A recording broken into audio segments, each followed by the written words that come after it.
मोक्षमार्गस्य नेतारं भेत्तारं कर्मभूभृतां ज्ञातारं विश्वतत्त्वानां वन्दे तद्गुणलब्धये।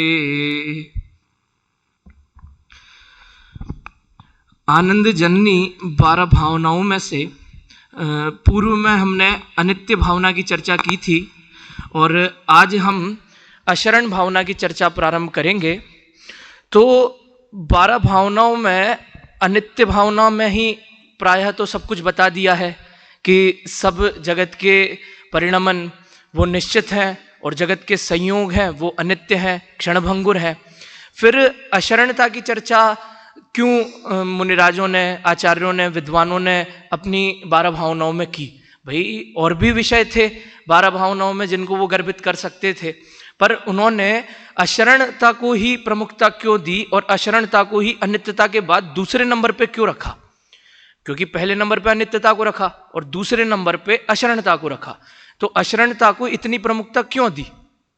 तो उसका कारण यह है कि अनित्यता में तो क्षणभंगुरता बताई है, वस्तुओं का अनित्य स्वभाव बताया है, वस्तु कैसी नित्य है वो स्वभाव बताया है। पर अशरणता में सिर्फ इतना ही नहीं है कि हमें किसी की भी शरण में नहीं जाना, ये भी अशरणता का सही स्वभाव नहीं है, सही विवेचन नहीं है। अशरणता का समझाने का तात्पर्य यह है कि हमें किसकी शरण में जाना और क्यों जाना, और किसकी शरण में नहीं जाना और नहीं जाना तो क्यों नहीं जाना। इसलिए क्योंकि हमें मुक्त होना है, हमारा प्रयोजन क्या है? सिद्ध अवस्था को प्राप्त करना है। सिद्ध अवस्था को प्राप्त करने के लिए सबसे आवश्यक क्या है कि पहले तो देवशास्त्र गुरु मिले, कोई ऐसे निमित्त मिले जिनसे हम मोक्ष मार्ग समझें, फिर हम मोक्ष मार्ग के पथ पर आगे बढ़ करके और सिद्ध अवस्था को प्राप्त करें। तो उसके लिए सबसे आवश्यक क्या है? मार्ग है। और मार्ग है तो मार्ग कौन बताएंगे हमें? उनकी शरण में हमें पहले जाना पड़ेगा। तो अशरण भावना को समझाने का प्रयोजन, समझाने का तात्पर्य 12 भावनाओं में यह है कि हमें यह पता चल जाता है कि हमें किन की शरण में जाना है और किन की शरण में नहीं जाना। तो हम भी आज यही चर्चा करेंगे कि हमें किन की शरण में जाना है और किन की शरण में नहीं जाना है, और जाना है तो क्यों और नहीं जाना है तो क्यों। तो सर्वप्रथम हम प्रायः अशरण जो शब्द है इसका अर्थ जो व्याकरण आदि में अगर हम देखें, साहित्य में, तो अशरण मतलब कि किसी की छत्र छाया उस पर नहीं है, सहायता रहित है, अनाथ है, और ऐसा अशरणता का अर्थ किया जाता है। तो ये तो एक तरह से अपने आप को डिमोटिवेट करने जैसा हो गया, कमजोर समझने जैसा हो गया कि मेरे पास तो कोई नहीं है, मैं तो अनाथ हूं। तो क्या ये इसका अर्थ है यहां पर? तो नहीं, ये अशरणता का वास्तविक अर्थ नहीं है। अशरणता का अर्थ क्या है कि मैं अपने आप में ही परिपूर्ण हूं और मुझे किसी की शरण की आवश्यकता नहीं है। और ऐसे ही अशरण भावना का दूसरा नाम असहाय भावना भी आता है। असहाय भावना मतलब कि सहायता रहित, कि हमें कोई सहायता दे रहा हो या नहीं दे रहा हो ऐसा नहीं है, हमें किसी की सहायता की आवश्यकता ही नहीं है। तो ऐसे ही अशरण भावना का हम अर्थ देखें तो अ प्लस शरण, अगर इसको अपन अलग अलग करें तो अ प्लस शरण इज इक्वल्स टू अशरण। मतलब क्या कि अ तो नहीं है, जैसे होता है ना अज्ञान, तो ज्ञान रहित, रहित के नहीं होने के अर्थ में अ आता है। तो अशरण मतलब क्या कि कोई नहीं है शरण, ऐसा क्या? अशरण। अब और भावना मतलब कि उसका चिंतन करना, उसकी अनुप्रेक्षा करना, उसकी बारंबार ऐसा चिंतन करना कि क्या कि कोई शरण नहीं है, कोई शरण नहीं है। परंतु यहां ऐसा नहीं कि संसार में जो है ना वो हमारे लिए शरण नहीं है, तो फिर हमारे लिए शरण कौन है? तो उसकी चर्चा अपन आगे करेंगे। तो सर्वप्रथम हम देखें कि शरण कोई नहीं है, हमारे लिए शरण में जाना किसी का भी योग्य नहीं है। अब आगे क्या कि शरण की आवश्यकता पड़ती क्यों है? भाई शरण हमें किसी की क्यों जाए? तो उसके 3-4 कोई प्रयोजन होते हैं कि भाई या तो किसी से कुछ सीखने के लिए जाते हैं तो हमें किसी की शरण में जाना होता है। जैसे पहले के जमाने में राजा महाराजा के जो राजकुमार वगैरह होते थे वो आश्रम वगैरह में जाते थे शिक्षा धारण करने, शिक्षा सीखने के लिए। और कि पहले के समय में राजा महाराजा वगैरह होते थे, वो जब अपना स्थान, अपना क्षेत्र हार गए हों तो विरोधी राजा से बचने के लिए कहां जाते थे? दूसरे राजाओं की शरण में जाते थे हारने के बाद। तो ये सब है क्या यहां तात्पर्य? तो ये सब भी यहां तात्पर्य नहीं है। तो अशरण भावना का क्या स्वरूप है, अशरण भावना से हमें क्या समझना चाहिए, उसके लिए अब अनेकों विद्वानों ने लिखी है। अनेकों विद्वानों में बहुत से में एक ही से भाव आते हैं और बहुत सौ ने अलग अलग अपना मौलिक चिंतन प्रस्तुत किया है। तो अपन सर्वप्रथम दादा की जो 12 भावना है, आदरणीय छोटे दादा की, उनसे अपन प्रारंभ करते हैं। तो 12 भावना दादा ने 4-4 लाइन के 4-4 छंद लिखे हैं। उसमें से मैं आपको एक सबसे प्रमुख जो छंद है उस पर से अपनी चर्चा प्रारंभ कर करके आगे की बात अपन करते हैं। तो दादा क्या लिखते हैं कि जिंदगी एक पल कभी को ई बड़ा नहीं पाएगा, रस रसायन सुत सुभट को ई बचा नहीं पाएगा। सत्यार्थ है बस बात यह कुछ भी कहो व्यवहार में, जीवन मरण अशरण शरण कोई नहीं संसार में। मतलब क्या कि सीधी बात है कि ना संसार में कोई शरण देने वाला है, ना संसार में कोई ऐसा है कि जिसकी शरण में हम जा सकते हैं। इसी बात को यहां और समझा रहे हैं कि जिंदगी एक पल कभी कोई बड़ा नहीं पाएगा। क्या कि हम किसी की भी शरण में चले जाएं, हमारे जिंदगी का एक पल भी, एक समय भी, अगर हमारी आयु 72 वर्ष की है और 72 वर्ष में हमारा देहांत होना है, मृत्यु होनी है, देह परिवर्तन होना है, तो 72 वर्ष से एक समय भी आगे कोई नहीं बढ़ा पाएगा। ना इंद्र बढ़ा पाएगा, ना खगेंद्र बढ़ा पाएगा, ना सुरेंद्र बढ़ा पाएगा, कोई भी नहीं बढ़ा सकता। और क्या, रस रसायन सुत सुभट कोई बचा नहीं पाएगा। कि कोई बात नहीं, इंद्र वगैरह नहीं बता पाए, ये तो पुराने जमाने में होते थे। अब तो दवाइयां वगैरह आ गई हैं, अनेक अनेक प्रकार की, ये सब इंजेक्शंस वगैरह आ गए हैं, वैक्सीन वगैरह आ गई, वो तो बचा लेंगी ना। कि नहीं, रस रसायन की कोई सा भी केमिकल, कोई सी भी दवाई, कोई सी भी औषधि, वो भी क्या है, आपको नहीं बचा पाएगी। इसके बाद सुत सुभट कि कोई घर परिवार वाले सुत जो है वो बचा लेंगे क्या, कि भाई माता जी हैं आपकी, वो ऐसा कर लेगी, पत्नी है वो इतने व्रत कर लेगी, ये कर लेगी, तो बचा लेगी क्या, कि वो भी नहीं बचा पाएंगे। सुभट यानी जो वैद्य वगैरह है वो कोई मंत्र तंत्र से, औषधि से बचा पाएंगे क्या, तो वो भी नहीं बचा पाएंगे। इसके बाद सत्यार्थ है बस बात यह कुछ भी कहो व्यवहार में, कि आप व्यवहार में कुछ भी कह दो, पर सत्यार्थ बात क्या है, सच बात क्या है, एक अटल सत्य क्या है, वो ये है कि जीवन मरण अशरण शरण कोई नहीं संसार में। कि जिस व्यक्ति का जन्म हुआ है उसकी देह परिवर्तन होना निश्चित है, वो जो है मरण को प्राप्त करेगा, देह परिवर्तन करेगा, और उसको बचाने में कोई भी समर्थ नहीं है। ये एक अटल सत्य है। अब इसी बात को पुष्ट करते हुए और एक बहुत अच्छे एग्जाम्पल को देते हुए, और जो कार्तिकेय अनुप्रेक्षा में आचार्य कार्तिकेय ने एग्जाम्पल दिया है, उसी एग्जाम्पल को देते हुए दौलत राम जी लिखते हैं। दौलत राम जी क्या बताते हैं अपनी 12 भावनाओं में कि सुर असुर खगादिप जेते, मृग ज्यों हरि काल दलेते, और मणि मंत्र तंत्र बहु होई, मरते न बचावे कोई। इसमें क्या कह रहे हैं, ऐसी बात है कि कार्तिकेय स्वामी कार्तिकेय अनुप्रेक्षा में भी उदाहरण देते हैं, बहुत सुंदर उदाहरण देते हैं। वो ऐसा उदाहरण देते हैं कि कोई एक भूखा शेर, उसने एक हिरण को पकड़ लिया हो, उसने दबोच के हिरण को, और अपने पंजे से वो मारने वाला हो, उससे पहले की अवस्था, तो उसने ऐसा बिल्कुल पकड़ लिया हो। अब उस हिरण को उस अवस्था में कोई बचा सकता है क्या, कोई भी दुनिया में, विश्व भर में कोई भी आकर के, कि भाई कोई शिकारी आ जाए वो बचा ले, कोई और दूसरा आ जाए, जानवर कोई चला जाए दूसरा, तो वो बचा पाएगा क्या, कि वो भी नहीं बचा पाएगा। तो वैसे ही कि इस संसार में जो जीव एक बार आ गया है, अब मनुष्य भाव तो उसको उतना ही मिला है, अगर उसमें वो अपना कल्याण नहीं करता है तो उसको कोई बचाने में समर्थ नहीं है, ना ही, और अगर अपना कल्याण भी कर लेता है तो भी उसे बचाने में कोई समर्थ नहीं है। देह परिवर्तन होना तो उसका क्या है, निश्चित ही है। अब ऐसे ही नीचे वाली लाइन में कि मणि मंत्र तंत्र बहु होही, मरते न बचावे कोई। कि क्या, मणि, कोई मणि आ जाए, कोई कुछ हो जाए, कोई मंत्र दे दे, मणि मंत्र, कोई तंत्र दे दे, कोई तंत्र विद्या से कोई किसी को बचा सकता है क्या, कोई किसी को नहीं बचा सकता। मणि मंत्र तंत्र बहु होही, मरते न बचावे कोई, कि मरने से इस जीव को कोई नहीं बचा सकता। अब अपन ने 2 छंद पढ़े, दोनों छंदों में बात क्या आ रही है, मरण की बात आ रही है। तो क्या अशरणता सिर्फ मरण को ही लेकर के है क्या, या फिर क्या अशरण भावना का अर्थ इतना ही सीमित है क्या कि सिर्फ मरण से ही कोई नहीं बचा सकता, कि नहीं, मरण तो एक जीव का सबसे बड़ा, क्योंकि सारे संयोगों का वियोग हो रहा है ना, तो सबसे बड़ा वियोग एक जीव का मरण है। या एक प्रायः संसार में देखे तो मरण जो है वो सबसे बड़ा वियोग होता है किसी भी व्यक्ति के लिए। तो उसको प्रमुखता दे रहे हैं। अब कोई भी बड़ी बात करें तो छोटी सारी बातें उसमें गर्भित हो जाती है।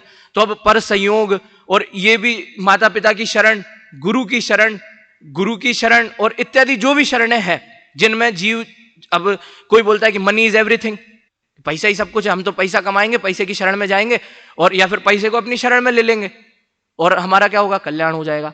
तो नहीं, ये तो सब कोई शरण है ही नहीं, ये तो सब क्या है, हमारी बाह्य की कल्पना है। पर हम जिनकी भी शरण में जाना उचित समझते हैं ना, वो भी सच्ची शरण नहीं है। तो अब क्या करें कि शरण तो अब नहीं है कोई भी, हमने इतनी बात तो इतने इससे समझ ली, पर अब क्या करें कि चलो ठीक है, हम शरण में तो नहीं जा सकते किसी की, कोई हमारी शरण में हम तो रख सकते हैं ना, हमारा तो दिल बहुत बड़ा है, हमारा हृदय तो बहुत बड़ा है, हमारा बड़प्पन है हम तो रख लेंगे। कि नहीं, इस संसार में कोई किसी को शरण दे नहीं सकता, कोई किसी की शरण ले नहीं सकता।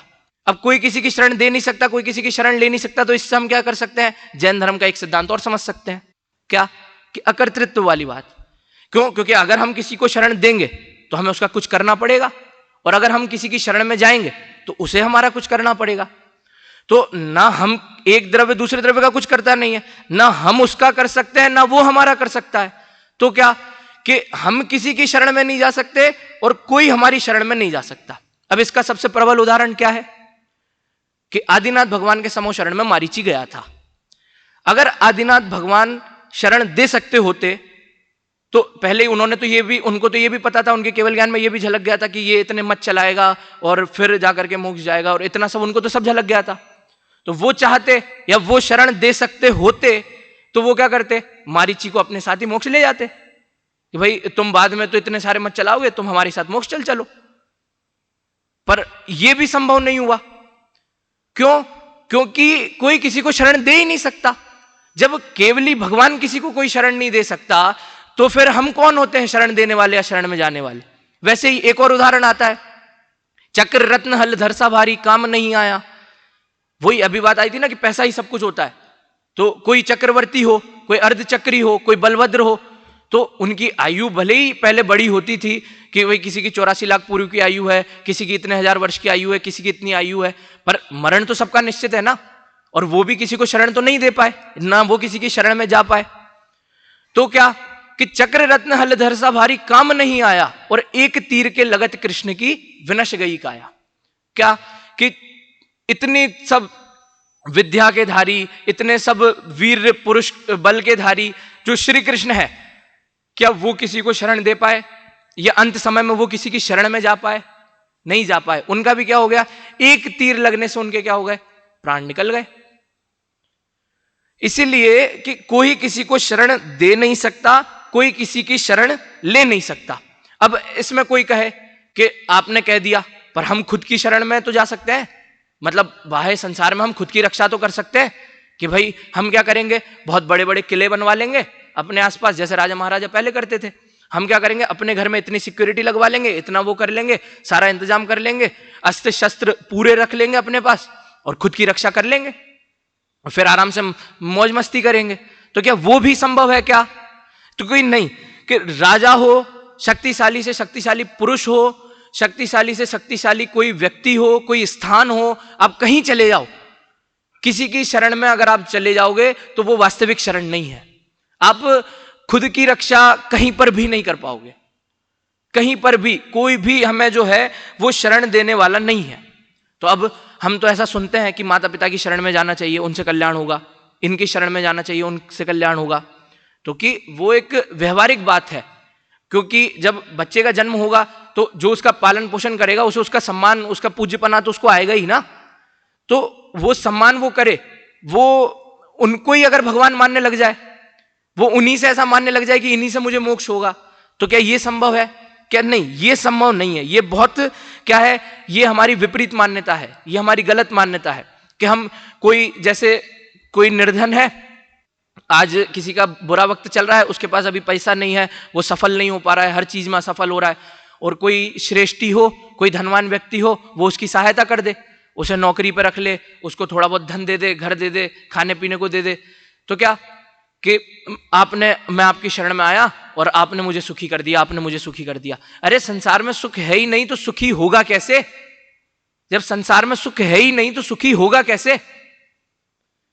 भाई तुमने अपने सारे काम तो आपने अपने सारे काम निकलवा लिए, अपने प्रयोजन सारे सिद्ध कर लिए, आपको बुरे वक्त में सहायता दे दी किसी ने, आप उसमें भी सफल हो गए, आपने सारे अपने प्रयोजन सिद्ध कर लिए। पर आप अगर उसको ही ऐसा मानने लगेंगे कि यहां शरण अच्छी है, यहां शरण होनी चाहिए, तो फिर आपको वो अनंत सुख तक पहुंचाना चाहिए ना। पर वो क्या कर रहा है, वो अनंत सुख तक भी हमें नहीं ले जा पा रहा। तो फिर अब क्या कि भाई पूरे संसार में शरण नहीं है, 3 लोक में किसी गति में चले जाओ, वहां शरण नहीं है। कोई सारे गति के सर्वोत्कृष्ट खगेंद्र, सुरेंद्र, देवेंद्र, नरेंद्र, चक्रवर्ती है, उत्कृष्ट से उत्कृष्ट केवल ज्ञानी तक, चक्रवर्ती तीर्थंकर तक शरण देने को समर्थ नहीं है। तो अब हमें किसकी शरण में जाना? कौन है फिर शरणभूत? कौन है? मैंने आपको पहले ही बताया था कि अशरण भावना का स्वरूप क्या है, कि ये शरण नहीं है, ये शरण नहीं है, ये शरण नहीं है, ऐसा नहीं है। अशरण भावना ये तो बताएगी कि ये शरण नहीं है, पर अशरण भावना वास्तविकता में ये भी बताएगी कि शरण कौन है।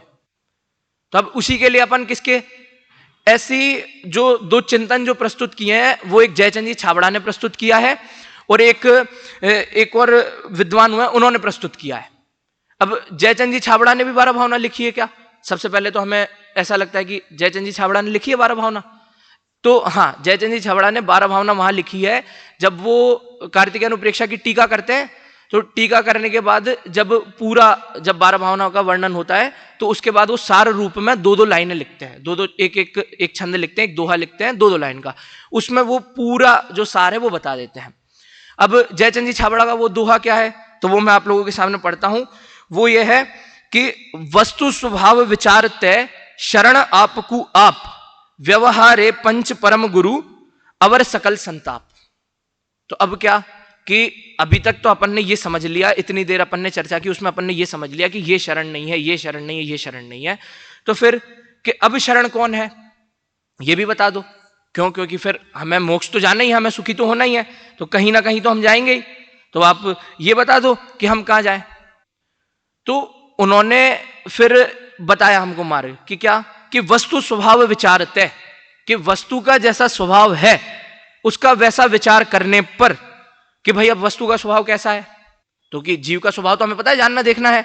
अब ये वस्तु कैसी है, इसका स्वभाव कैसा है, तो यही है कि वस्तु स्वभाव क्या, कि ये 7 तत्व हैं, इनका सच्चा श्रद्धान, इनका सच्चा स्वरूप, 6 द्रव्य हैं, इनका सच्चा श्रद्धान, इनका सच्चा स्वरूप इत्यादि। जो भी जैन धर्म में अनेकांत साधवाद, अकर्तृत्व, सहजता, ये जो भी कर्म, जो भी ये सिद्धांत है, और कर्म सिद्धांत प्रथमानुयोग के शास्त्र, कर्णानुयोग के, चरणानुयोग के, द्रव्यानुयोग के शास्त्रों से जो भी हम सीखते हैं, आत्मा के बारे में सीखते हैं और कर्म सिद्धांतों के बारे में सीखते हैं, आचरण के बारे में सीखते हैं, और कथाओं से वीतरागता को पोषित करके धर्म के मार्ग में आगे बढ़ते हैं। तो ये सब क्या है, ये वस्तु स्वभाव ही है, और इन सब में वस्तु स्वभाव का ही वर्णन है। द्वादशांग में जिनवाणी में किसका वर्णन है? जिनवाणी में वस्तु स्वभाव का ही वर्णन है। इसीलिए तो कहा जाता है कि जब भी आपकी परिणति मलिन हो, जब भी आपको ऐसा थोड़ा बुरा सा लगे, आप क्या करो, शास्त्र पढ़ लो। तो आपको क्या होगा, आप में एक नई जो है शक्ति का संचार होगा, आप आगे बढ़ोगे और आप कहीं ना कहीं अपने हलों को ढूंढोगे। तो क्या कि वस्तु स्वभाव ही द्वादशांग में जिनवाणी माता है। और हम क्या करते हैं कि जब भी हमें कोई तकलीफ होती है, हम इधर उधर भटकते हैं, पर इधर उधर भटकने से अच्छा किसकी शरण में आ जाए, हम जिनवाणी माता की शरण में आ जाए। तो यहां से क्या होगा, यहां से हमें मोक्ष का मार्ग मिलेगा। अब मोक्ष का मार्ग मिलने वाली शरण भी आपने बता दी। अब आप ये बता दीजिए कि वास्तविक शरण क्या है। अभी तक तो अपन ने ये भी समझ लिया कि भाई अब मोक्ष के मार्ग में जाने के लिए जिनवाणी माता शरण है। अब तो उसी का क्या आगे बता रहे हैं कि शरण आपकू आप, कि भाई शरण कौन है, शरण कौन है, तो शरण आपकू आप, कि आप ही शरण हो अपने आप के। शरण आपकू आप, कि आपके लिए अगर कोई शरण है तो वो आप ही हो। कि कैसी बातें कर रहे हो, हम ही शरण है, हम ही दुखी हैं, हम ही परेशान हो रहे हैं, हम ही चतुर्गति भ्रमण कर रहे हैं, सब कुछ हम ही कर रहे हैं, और हमारी शरण भी हम ही है। कि हां, शरण आपको आप, कि अगर आपको मोक्ष जाना है तो शरण आपकी आप ही हो। आपको और कोई हाथ पकड़ के मोक्ष में नहीं ले जाएगा। अनंत सिद्ध भगवान हो गए, वो कोई उठा के आपको नहीं बुलाएंगे कि आप सिद्ध गति में आओ, आप मोक्ष को प्राप्त करो। हमें अगर मोक्ष में जाना है, अगर हमें अनंत सुखी होना है, तो शरण आपको आप, हमें अपने आप की ही शरण में जाना पड़ेगा। और क्या कि अब एकदम अपने आप की शरण में कैसे चले आए कि ठीक है ये छंद पढ़ करके और अब मैं क्या करता हूं, अपनी शरण में चला जाता हूं, तो ऐसे मोक्ष हो जाएगा क्या, ऐसे सुखी हो जाऊंगा क्या, कि ऐसे भी नहीं हो पाऊंगा। तो फिर कि उसका भी मार्ग है, उसका क्या मार्ग है, तो वो नीचे लिख रहे हैं कि व्यवहारे पंच परम गुरु अवर सकल संताप। अवर सकल संताप, वर्ण कर लेते हैं ना, कोई चीज किसी का वर्ण कर लेती है तो मतलब क्या, उसने धारण कर लिया। तो अभी तक जब तक हम परद्रव्यों को शरण मान रहे हैं, हम बाह्य वस्तुओं को, पर संयोगों को, माता पिता को और इत्यादि जो भी हमारे साथ पर संयोग है उनको शरण मान रहे हैं, तब तक तो क्या है, हम संताप का वर्ण किए हुए हैं, संताप को धारण किए हुए हैं। पर जब हम व्यवहारे पंच परम गुरु, पर जब हम व्यवहार में पंच परम गुरु, पंच परमेष्टि की शरण में आ जाएंगे, पंच परमेष्टि की शरण में आ जाएंगे, इस मतलब कि अरिहंत सिद्ध आचार्य उपाध्याय साधु इनकी शरण में आ जाएंगे, तो क्या होगा कि हमें मोक्ष का मार्ग मिल जाएगा। जहां हम पहले बहुत बुरे में थे वहां से हम थोड़े अच्छे में आ जाएंगे। अभी तक हम मार्ग पे ही चल रहे हैं, क्या कि पहले तो हम पाप कर रहे थे, दुखी हो रहे थे, बहुत वो है, तो क्या बहुत बुरा कर रहे थे, फिर उससे क्या आएंगे, हम थोड़े अच्छे पे आ जाएंगे। थोड़े अच्छे पे आकर के हमें क्या होगा कि अब हम कहां आ गए, पंच परमेष्टि की शरण में आ गए। अब पंच परमेष्टि क्या कर रहे हैं कि वो तो अपने पास अपन को रखेंगे नहीं भाई, हमारे अंत भगवान के समूह शरण में भी चले आए तो वो तो अपने साथ हमेशा के लिए अपन को रखेंगे नहीं। और क्या कि कोई भी सिद्ध परमेष्टि वो तो किसी का कुछ करता धरता है ही नहीं, वो तो अपना जानते देखते हैं। तो फिर अब इनकी शरण में भी कैसे जाना, तो आचार्य उपाध्याय साधु हैं, चलो ये तो प्रत्यक्ष में दिखते हैं, इनके पास तो हम जाके बातचीत कर सकते हैं, इनसे इनके पास शरण में जा सकते हैं, इनके पास बैठ सकते हैं, तो वो भी नहीं। क्या कि इनकी शरण में जाना मतलब कि जो कार्य संसार से विरक्त होकर के ये लोग कर रहे हैं, ये पंच परमेष्टि कर रहे हैं, वही हमें करना। वही हमें करना से अभिप्राय क्या कि वो कहां जा रहे हैं, वो वस्तु स्वभाव को समझ रहे हैं कि हां इसका स्वभाव ऐसा ही है, अकर्तृत्वपना ही सर्व समाधान कारक है। क्या कि अगर मैं किसी में पर का कर्ता पर को करूंगा, पर को कर्ता मानूंगा, या पर का कर्ता मैं अपने आप को मानूंगा तो मैं दुखी होऊंगा, अगर मैं अपने को नहीं जानूंगा तो मैं दुखी होऊंगा। ये सब इसी का तो चिंतन करते हैं, इसी में लीन होते हैं, और बाह्य आचरण को शुद्ध, अपनी परिणति को शुद्ध करने के लिए बाह्य आचरण धारण करते हैं। तो ये ही मोक्ष का मार्ग हो गया। पर अगर अपन वास्तविकता में देखें तो वास्तविकता में पंच परमेष्टि भी किसकी शरण में जा रहे हैं, वो भी अपनी आत्मा की शरण में जा रहे हैं। कुंदकुंदाचार्य ने कहा भी है, अरिहंत सिद्धाचार्य पाठक साधु है परमेष्टिपण, सब आत्मा की अवस्थाएं, आत्मा ही है शरण। कि भाई क्या कि शरण कौन है, शरण तो अपना एकमात्र आत्मा ही है। अब मैंने अभी गलती से ऐसा बोल दिया था कि जयचंद जी छाबड़ा ने 12 भावना नहीं लिखी, पर जयचंद जी छाबड़ा ने भी 12 भावना अपनी लिखी है, और ये जो था वो छंद टीका का छंद था। अब जो उन्होंने लिखी है उनका भी छंद सेम ही है कि शुद्धातम अरु पंच गुरु जग में शरणो दोय, मोह उदय जी के व्रथा आन कल्पना होए। इसमें उन्होंने और समाधान कर दिया है। उन्होंने और समाधान कैसे किया है, उन्होंने जो नीचे की लाइन, अभी अपनी ऊपर की लाइन की तो चर्चा हो गई कि शुद्धातम अरु पंच गुरु जग में शरणो दोय, है ना, और इसी को यहां बता दिया था कि व्यवहार से जो है पंच गुरु पंच परमेष्टि शरण है, और निश्चय से एकमात्र अपना आत्मा शरण है। अब क्या कि हम गलती कहां कर रहे हैं, या गलती हो रही है तो वो किसके निमित्त से हो रही है, तो वो गलती वो बता रहे हैं कि मोह उदय जी के व्रथा अनकल्पना होए। क्या कि मोह उदय, मोह के उदय से जो जीव व्यर्थ कल्पनाएं कर रहा है कि ये मेरा मित्र है, ये मेरा बहुत ज्यादा साथ देगा, ये मेरे माता पिता हैं, ये ही मेरा कल्याण करेंगे, ये मेरे गुरुजन है, इनकी शरण में जाऊंगा तो मुझे मुक्ति का मार्ग मिल सकता है, मुक्ति नहीं मिल सकती है, इतने तो है। पर कि गुरु के शरण में चला गया मुझे तो मुक्ति हो गई, अपने माता पिता की शरण में चला गया हमें तो संसार के सारे सुख मिल गए, हमें तो सब हो गया, पैसा आ गया हम सारे सुखी हो गए, हमें हमारे जो अनुकूल है वो संयोग मिलने लगे तो हम सुखी हो गए। और फिर हम ऐसा सोचते हैं कि दूसरों को भी शरण दे देंगे, हम तो सुखी हो ही गए, दूसरों को भी हमारे साथ सुखी कर लेंगे। पर ये सब क्या है, ये सब मोह के उदय वश जीव की व्यर्थ कल्पनाएं हैं। मोह के उदय के कारण, मोह का एक अर्थ अज्ञान भी किया जाता है, तो अज्ञान के वश जीव की होने वाली व्यर्थ कल्पनाएं हैं। व्यर्थ कल्पनाएं तो हां कि कल्पना में भी हम किसी को क्या मान बैठते हैं और उस चक्कर में हम कितने दुखी हो सकते हैं, इसका एग्जाम्पल हम खुद हैं। क्यों? क्योंकि हमें भी मोक्ष जाना है पर हम भी दुखी हैं। तो अगर हम भी दुखी हैं तो हम भी दुखी किस कारण है? मोह उदय जिए के वृथा अन्न कल्पना होए। क्यों? क्योंकि हम कोई विशिष्ट पुरुष तो है नहीं, या हमारी परेशानी का कोई दूसरा कारण तो है नहीं। तो प्रत्येक संसारी जीव के अगर दुखी होने का कोई कारण है तो वो क्या है? मोह उदय जिए के वृथा, अज्ञान के वश होकर के वो जीव जो है वो क्या कर रहा है? संसार में परिभ्रमण कर रहा है। तो अब इसका उपाय क्या बताया? तो इसका उपाय भी ये बता दिया कि भाई क्या करना, हमें अपनी आत्मा की शरण में जाना, निज की शरण में, शरण आपको आप, कि अगर हम अपने आप की शरण में जाएंगे तो हमें मोक्ष हो जाएगा। अब इसी के लिए मोक्ष पाहुड़ में गाथा 103 में आचार्य कुंद ने भी लिखा है। क्या लिखा है? कि हम अभी तक किसकी शरण में आते रहे हैं? अरिहंतों की शरण में आते रहे हैं। अब अरिहंतों को हम नमस्कार करते हैं, पर हमें अरिहंतों को तो नमस्कार करना ही है, यहीं तक नहीं रुकना, इसके आगे भी बढ़ना है। तो उन्होंने ऐसा लिखा कि अरिहंत भगवान जिसको नमस्कार कर रहे हैं हमें उसको नमस्कार करना है। अब अरिहंत भगवान किसको नमस्कार कर रहे हैं? अरिहंत भगवान तो दिव्य ध्वनि खिला रहे हैं, अरिहंत भगवान किसको नमस्कार कर रहे हैं? तो अरिहंत भगवान अपनी आत्मा को नमस्कार कर रहे हैं। तो वहां गाथा में यही लिखा कि अरिहंत भगवान जिसको नमस्कार कर रहे हैं, हमें भी किसको नमस्कार करना? हमें भी उसी को नमस्कार करना। क्यों? क्योंकि हमें सिर्फ अरिहंत ही थोड़ी बनना है, हमें तो सिद्ध बनना है, हमें अपनी आत्मा का कल्याण करके अनंत सुख भोगना है। तो अरिहंत होंगे तो भी अरिहंत भी संसारी होते हैं, सकल परमात्मा भले होते हैं पर अरिहंत भी संसारी होते हैं, संसार में रहते हैं। पर सिद्ध परमेष्ठी जो है वो क्या होते हैं? वो पूर्ण मुक्त होते हैं। तो हमें भी क्या करना कि अगर हमें सिद्ध बनना है तो क्या करना पड़ेगा कि हमें भी अपने आत्मा की ही शरण में जाना पड़ेगा। अब अपने आत्मा की शरण में जाने का मार्ग क्या है? तो अपनी आत्मा की शरण में जाने का सीधा मार्ग है सम्यक दर्शन ज्ञान चारित्राणी मोक्ष मार्ग।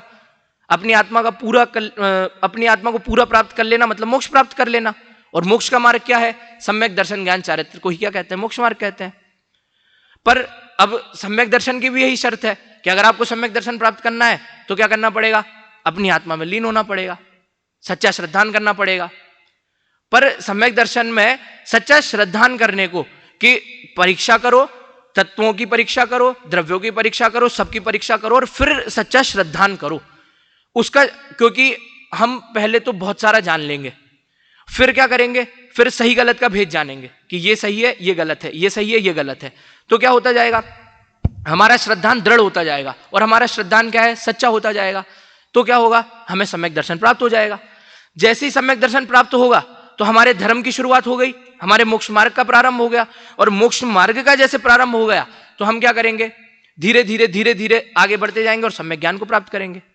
वैसे तो एक साथ ही होते हैं ना, सम्यक दर्शन और सम्यक ज्ञान। तो जैसे ही श्रद्धा अपनी निर्मल हो जाएगी वैसे ज्ञान भी निर्मल हो जाएगा, और ज्ञान निर्मल हो जाएगा तो क्या? अब हमें सच्चा ज्ञान हो गया है। प्रत्येक वस्तु का हमें क्या? वस्तु स्वभाव समझ में आ गया है, वस्तु स्वभाव का सच्चा ज्ञान हो गया है कि भाई ये वस्तु ऐसी है, इसका ये स्वभाव है। तो अब क्या करेंगे? हमारा आचरण भी अपने आप शुद्ध होता चला जाएगा। अभी जहां हम बाह्य विषयों में रम रहे थे, वहां सुख मान रहे थे, वहां सुख की कल्पना बस हमें जो पहले लगती थी कि भाई इसमें सुख है, तो वो क्या है? सुखाभास वो प्रतीत होगा। तो हम क्या करेंगे? उस हिसाब से अपना आचरण भी शुद्ध करते जाएंगे। अब इसके लिए भी मैं एक बात ऐसे अपन करें तो जैसे योगसार में कहा है ना कि जैसे जीव विषयों में रमे, अगर वैसा अपनी आत्मा में रमे तो क्या हो जाए? उसको मोक्ष हो जाए। वैसे ही कि ये जो जीव है ये अगर बाह्य में शरण खोजे, पर वस्तुओं में शरण खोजे, अगर ये अपनी शरण खोज ले या ये उतने दृढ़ प्रयास से अगर अपने आप को खोजने में प्रयास कर ले तो क्या हो जाए? इसे भी मोक्ष हो जाए।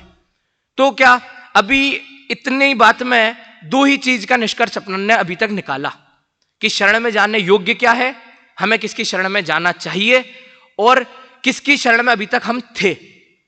क्योंकि अभी तक जिसकी शरण में हम थे यानी संसार में जिसको भी हम शरण मान रहे थे वो हमारे दुख का ही कारण बन रही थी, सुख का कारण तो बन नहीं रही थी। और अब जो हमें सच्चा मार्ग पता चला वो क्या हो गया? वो हमारे सुख का एक तरह से कहें तो सुख का मार्ग हो गया, मोक्ष का मार्ग हो गया, मोक्ष जाने में निमित्त हो गया। तो अब भी अगर किसी को ये प्रश्न हो जाए कि हमसे तो इतनी मेहनत नहीं हो रही शरण खोजने की, शरण ढूंढने की, आप तो इतनी सी बात बता दो कि अगर अशरण भावना को नहीं जाने, इस विषय को हम हमारे दिमाग में ही नहीं लाए, तो क्या हम मोक्ष चले जाएंगे क्या? ये हमारे सम्यक दर्शन में बाधक बनेगी क्या? इतनी सी हमें बात बता दो। तो हाँ बिल्कुल, कि जो व्यक्ति अशरण भावना को नहीं समझेगा वो सम्यक दर्शन प्राप्त नहीं कर पाएगा, वो अपनी आत्मा का कल्याण नहीं कर पाएगा। क्यों? क्योंकि जब व्यक्ति को यही पता नहीं होगा कि उसे किसकी शरण में जाना है, किसकी शरण में नहीं जाना है, अपना कल्याण कैसे करना है, अपना कल्याण कैसे नहीं करना है, तब तक वो अपने कल्याण में पहला स्टेप आगे कैसे रखेगा कि भाई मुझे मेरा कल्याण करना है। या फिर एक एग्जाम्पल से देखें तो मुझे कहीं जाना है तो सबसे पहले मैं अपने घर से बाहर निकलूंगा तभी तो जा पाऊंगा। वैसे ही कि अगर मुझे सुखी होना है तो मैं सबसे पहले उसका मार्ग ढूंढने जाऊंगा, तभी तो मैं उसके मार्ग पर अग्रसर होऊंगा। या मैं ऐसे ही मान लूं कि मैं तो सुखी हूं तो मैं सुखी हो जाऊंगा क्या? कि तो भी नहीं। तो इसीलिए कि अगर हम अशरण भावना की चर्चा कर रहे हैं तो अशरण भावना की चर्चा व्यर्थ ही नहीं है, या ऐसा भी नहीं है कि हम इसको ऑप्शन में निकाल दें कि नहीं करेंगे तो भी सम्यक दर्शन तो हो ही जाएगा, ऐसा नहीं। अगर हमें हमारा श्रद्धांत दृढ़ करना है, अगर हमें मोक्ष मार्ग में आगे बढ़ना है, तो उसके लिए अशरण भावना का समझना बहुत आवश्यक है। अब पहले आती है इसके अनित्य भावना। अनित्य भावना में क्षणभंगुरता का वर्णन है, अनित्य भावना में भी यही सब वर्णन है कि कोई हमारा नहीं है, हम सब अनित्य है, सब नाश होने वाला है। तो फिर अशरण भावना की चर्चा भी की। तो अशरण भावना की चर्चा जो जीव है उसका अशरण स्वभाव दिखाने के लिए की है। अशरण स्वभाव मतलब कि अनाथ है, ऐसा है क्या? कि नहीं। अशरण भावना की चर्चा इसलिए की और अशरण भावना को बताया इसलिए कि भाई हमारा स्वभाव कैसा है, हम अपने आप में परिपूर्ण है कि मैं ही काफी हूं। ऐसा होता है ना कि मैं ही काफी हूं, मतलब कि मुझे किसी की सहायता की आवश्यकता नहीं है, मुझे किसी की शरण में जाने की आवश्यकता नहीं है, या मेरे कल्याण में मेरे अलावा मैं और किसी की शरण में चला जाऊंगा तो कल्याण हो जाएगा, ऐसा भी नहीं है। मतलब क्या कि मुझे अगर अपना कल्याण करना है तो उसके लिए एकमात्र शरण कौन है? मैं ही शरण हूं, अन्य कोई शरण नहीं है। और अगर अन्य किसी की शरण में हम जाएंगे तो हम क्या करेंगे? व्यर्थ ही भटकेंगे, व्यर्थ ही परेशान होंगे। इसीलिए क्या करना कि अगर हमें जिसको भी सुखी होना है, सभी को होना है, तो इसका मतलब क्या कि अगर हमें सुखी होना है तो हमें क्या करना पड़ेगा? एक मात्र अपनी आत्मा की शरण में जाना पड़ेगा, अपनी आत्मा के स्वभाव में रमना पड़ेगा। और जब हम अपनी आत्मा के स्वभाव को सच्चा पहचानेंगे, अपनी आत्मा का श्रद्धान करेंगे, तो हम क्या होंगे? सच्चे मुक्ति पथ को प्राप्त करेंगे। ऐसी ही इस अकर्तापने को बताने वाली अशरण भावना को समझें, अशरण भावना को अपने जीवन में उतारें और सच्ची शरण ढूंढ करके अपनी आत्मा का कल्याण करें। इसी मंगल भावना से मैं अभी की बात को विराम देता हूं।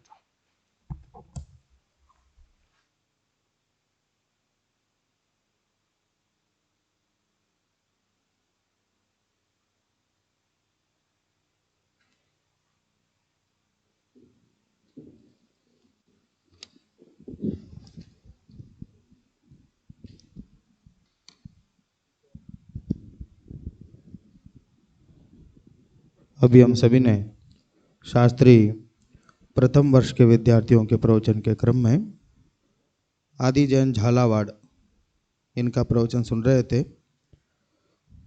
भाषा शैली अच्छी है, लेकिन जो शैली में वैसे प्रतिपादन की जो गति है वो तो सही है, आवाज़ ऊंची, तो बोलते हुए बहुत ऊंचे से आवाज़ में बोलने का प्रयास कर रहे थे। उसको कम करना चाहिए। कोई ऐसी खास बात आवे बीच में तब आप जोर से बोलें तो ठीक है, अन्यथा आराम से ही उसमें प्रतिपादन करें। विषय चयन के बारे में मैंने कल भी कहा था, कोई न्याय का विषय लेवे जो आपके परीक्षाओं में आने वाला विषय है। न्याय नहीं हो तो द्रव्य संग्रह सेकेंड ईयर में कि अभी फर्स्ट ईयर में? सेकेंड ईयर में आपके पुरुषा सिद्धि उपाय, चलिए ठीक है, उसमें प्रयास करो जितना जो संभव हो। आपकी परीक्षा में आने वाला कोई विषय हो तो ठीक है। अभी जब छात्र प्रवचन किया पहले साल की शुरुआत में, उसमें अनित्य भावना पे किया था, चल तो अभी क्रम से उसको आगे बढ़ाया, ठीक है। इसमें कुछ बातें जो है विषय संबंधी बातें, अच्छा प्रतिपादन इसका किया। आधार जो दादा ने अनुशीलन लिखा है उसको लेते हुए किया। बार बार जो मुख्य अर्थ है उसकी तरफ कहते हुए कि इसमें मुख्य रूप से जो बात हमें ग्रहण करनी है कि वो आत्मा शरण है, ऐसे बार बार आपके प्रतिपादन में आ रहा था। पर इसमें मुख्य पक्ष यही है कि जगत अशरण है, जगत का जो अशरणपना है वही दिखाना है। जैसे समय सार में आश्रमों का स्वरूप बताया कि अशुचि है, अनित्य, इस प्रकार अध्रुव, ऐसा जो बताया, मूल गाथा में तो इतनी बात है। टीकाकार ने जैसे उसको आगे बढ़ाते हुए कि आत्मा जो है वो नित्य है, ध्रुव है, इस प्रकार सिद्ध किया है, वैसे ही कुछ कुछ भावनाकारों ने जिन्होंने भावना लिखी है उन्होंने उस बात को भी प्रस्तुत किया है, जिसमें जयचंद जी छाबड़ा है और दादा की भावना, इन सब में इस प्रकार की भावना आई है। मुख्य बात तो इसमें जगत का जो आचरणपना वही दिखाना है, तो उस बात को थोड़ा सा ध्यान रखें। और क्योंकि वैराग्य का कारण यहाँ बताना है, इसमें स्वभाव की चर्चा करते रहेंगे तो वैराग्य नहीं होगा। जगत के प्रति उसे अंदर से वैराग्य उत्पन्न कराना है, तो जगत में कोई आचरण नहीं है, ये बात बताने से ही उनके प्रति वैराग्य उत्पन्न होगा। इसलिए मुख्य बात इसमें यही है, थोड़ा इस बात का ध्यान रखें। सुभट शब्द जो आया है, सुभट शब्द का अर्थ वैद्य नहीं है, योद्धा। सुभट माने योद्धा। योद्धा कोई व्यक्ति हो वो हमें नहीं बचा सकता, कोई मजबूत व्यक्ति हो वो भी हमें नहीं बचा सकता है, ऐसा अर्थ उसमें से लेना है। मणि शब्द को भी उसका अर्थ नहीं किया, उसको संपत्ति ले सकते हो, संपत्ति से कि इसकी बात है, ऐसा। अंत में उपसंहार करते हुए कि ये जीव स्वभाव की बात कर रहे हैं, ऐसा इसमें आया। ये जीव स्वभाव की बात नहीं है, संसार स्वभाव की बात है कि संसार में कोई आचरण नहीं है, तो ऐसी बात है। इसे आचरण को जो है वो जीव स्वभाव से नहीं जोड़ना है। तो इसलिए जो संसार के जो पदार्थ हैं उनमें कोई हमारे लिए शरण नहीं है, ये बात है जीव के स्वभाव में। तो बल्कि इसका उल्टा करते हुए कि जीव का स्वभाव ही शरण है, अब उसमें भी उन्होंने दो किया है व्यवहार से। इस व्यवहार से तो फिर वो पंच परमेष्टि शरण है और निश्चय से आत्मा शरण है। तो आत्मा आशरण है, इसकी सिद्धि नहीं हुई कि आत्मा निस्वभाव जो शरण है, इसकी सिद्धि तो की है। आशरण रूप जो है वो तो जगत ही है। तो थोड़ा सा अंत में इस बात का ध्यान रखें। और कोई ऐसी पंक्तियां आए, कोई गाथा आए, तो उसको गाकर सुनाना चाहिए, तो वो उससे रोचकता भी बनी रहती है कि शैली में एक साथ जो अपन बताते जाते हैं, तो उससे थोड़ा हट करके कोई पद्य आवे, उसे गा के सुनाने से वो श्रोता भी विषय से जुड़ते हैं। इस प्रकार अच्छा विषय प्रस्तुत किया। कल द्वितीय वर्ष, एक दिन प्रथम वर्ष, एक दिन द्वितीय वर्ष, ऐसे वक्ताओं का क्रम चलेगा। आप ये कोशिश ये करें कि विषय जो आपके जो पाठ्यक्रम के विषय हैं जिनकी परीक्षा होनी है वह विषय लेवें। अगर उसमें से कोई प्रवचन जैसे कोई विषय आपको नहीं दिखता है तो कोई नया विषय लेवें, अधिकतर जिसका प्रतिपादन आदि नहीं होता है, ऐसा विषय प्रस्तुत करने का। क्योंकि एक अवसर तो आपको मिल चुका है, दूसरा अवसर है, इसमें केवल हम भाषा शैली नहीं देखना चाहते, थोड़ा विषय भी कोई नया विषय